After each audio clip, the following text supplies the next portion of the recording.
All hormones are fairly powerful substances. You know, just a little bit will elicit responses at the cellular level, and we're going to talk a little bit about that here in a minute, about relative biological values.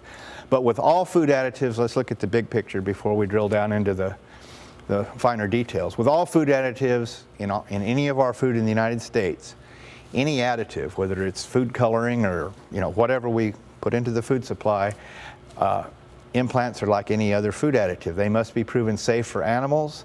They must be proven safe for the environment. The animals, you and I, excrete steroid hormones every day through our waste products. Animals will excrete them in manure and things like that. So they must be proven safe for the environment.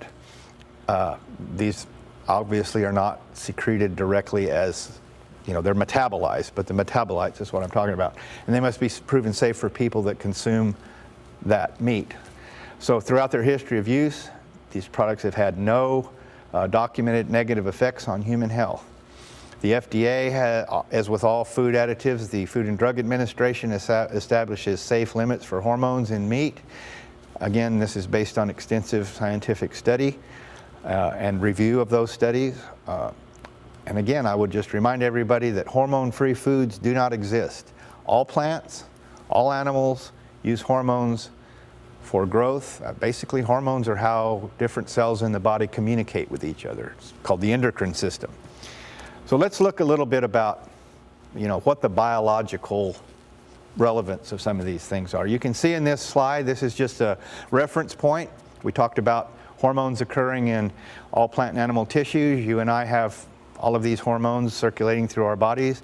We can see here that a premenopausal woman in this instance, let's talk about some of the estrogens. They're not all estradiol. Estrone would be one form of estrogen. You can see the daily production here is about 180,000 nanograms, which is a billionth of a gram, 180,000 nanograms per day.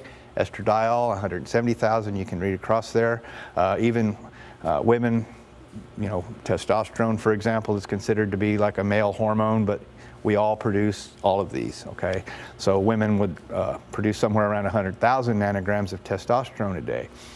Following the reproductive years in women, you can see that these hormones drop significantly, but as we'll see in a minute, this is nowhere near what you might, consume from eating plant or animal tissue. Even children, you can see here, have prepubertal children will produce some of these hormones as well. So this is just kind of a point of reference taken from some endocrinology medical textbooks that are out there and available. If the references are here at the bottom. So what does this kind of mean? So let's take, just take estrogen, for example. Let's talk about a steer, 8-ounce serving of beef,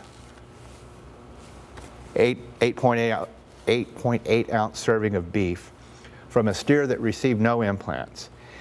He might have somewhere around 3.6 nanograms of estrogen in his meat, just from what he naturally produced in his body.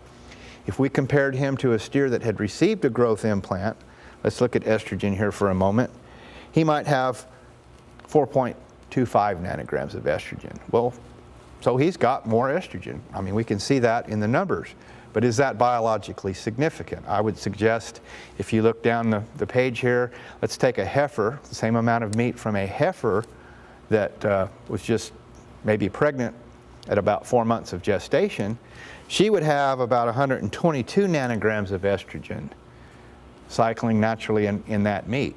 So is the meat from that implanted steer really biologically any different than any meat we might eat from any animal? Really, no. And again, let's compare that to some other foods that might be consumed or other sources of steroid hormones in our system. We mentioned that plants have estrogenic-like compounds in them. They're called phytoestrogens.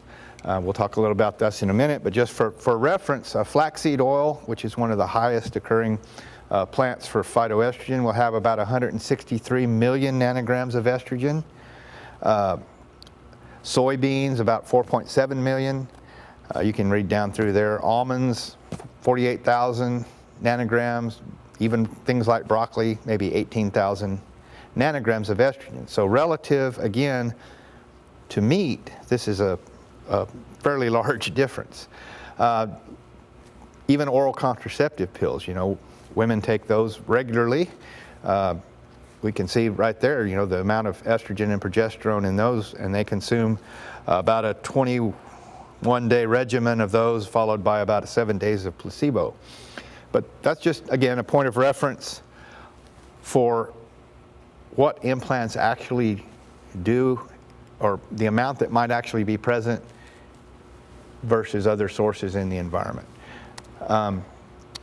So again, just to kind of summarize some of those big numbers there, in perspective, in a single day, the average non-pregnant woman would produce 84,000 times more estrogen than is found in an 8.8 ounce serving of beef from an implanted steer.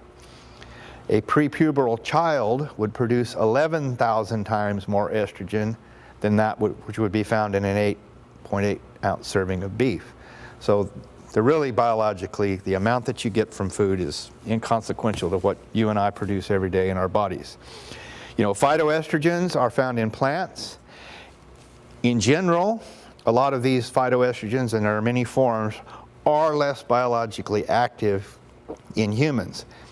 But there are some, according to some references here, that are equally as potent as estrogen. So again, let's just take a visual here of these jars of M&Ms here, let's say, are visual representation of phytoestrogen levels in food. So the big jar here is a 3 ounce serving of cabbage. Those are all phytoestrogens that might be found in cabbage, compared to peas, compared to potato, and then there's half an M&M represented there for a 3 ounce serving of beef. So that's one way to look at it. Again, just a review on the oral contraceptive side of things. Again, these are used and consumed a lot. So the first 7 white tablets are going to contain 180,000 nanograms of basically progesterone, or an analog, and 35,000 nanograms of the estradiol analog. And you can read through there. Again, it's about a 21-day regimen of steroid hormones followed by 7 days of basically placebo pills for that menstrual cycle.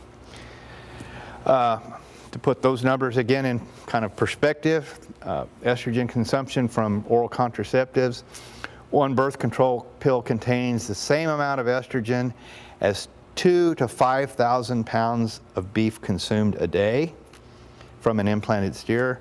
That would be equivalent to 10,000 to 25,000 3 ounce servings per day. So again, it's a relative thing.